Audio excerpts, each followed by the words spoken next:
Praise the Lord. Glorious வே மூலமாக சந்திக்கிறதுல பெரும் மகிழ்ச்சி அடைகிறேன். சாம்பல் புதன்னா என்ன, இந்த சாம்பலை குறித்து வேதத்தில் எதுக்கு சொல்லப்பட்டிருக்கு அப்படின்னு நம்ம இன்னைக்கு பார்க்கலாம்.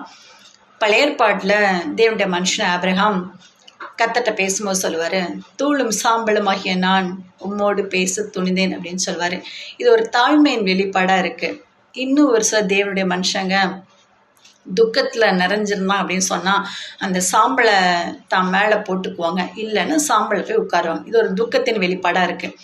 இந்த சாம்பல் புதனை எப்படி கணக்கிடுறாங்க அப்படின்னு சொன்னால், இயேசு கிறிஸ்து மரித்து உயிர்த்தெழுந்த நாளில் இருந்து அதுலேருந்து பேக்கில் 40 days கவுண்ட் பண்ணுவாங்க. சண்டே சேர்த்தா 46 நாட்கள் வரும், சண்டே சேர்க்கலாம் 40 நாட்கள் வரும். அது முதல் நாள் புதன்கிழமையாக இருக்கிறதுனால அது சாம்பல் புதன் அப்படின்னு சொல்லி சொல்கிறாங்க.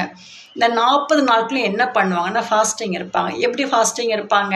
ஸ்மோக் பண்ண மாட்டாங்க, ட்ரிங்க்ஸ் பண்ண மாட்டாங்க, பிளாக் ட்ரெஸ் போட்டிருப்பாங்க, நான்வெஜ் எடுக்க மாட்டாங்க. அதாவது எல்லா கெட்ட பழக்கத்துலேருந்து விலகி இருப்பாங்க இந்த 40 நாளும். இந்த வருஷத்தில் 40 நாட்கள் மட்டும்தான் ஃபாஸ்டிங் இருக்கணுமா அப்படின்னு கேட்டால் கண்டிப்பாக கிடையாது. இந்த 40 நாள் ஃபாஸ்டிங்கில் மட்டும்தான் நம்ம பாவத்துலேருந்து விலகி இருக்கணுமா அப்படின்னு கேட்டால் அதுவும் கிடையாது. இந்த காரியத்தை குறித்து, இந்த லென்த் டேஸை குறித்தோ இந்த சாம்பல் புதனை குறித்தோ வேதத்தில் எந்த இடத்துலையும் சொல்லப்படலை.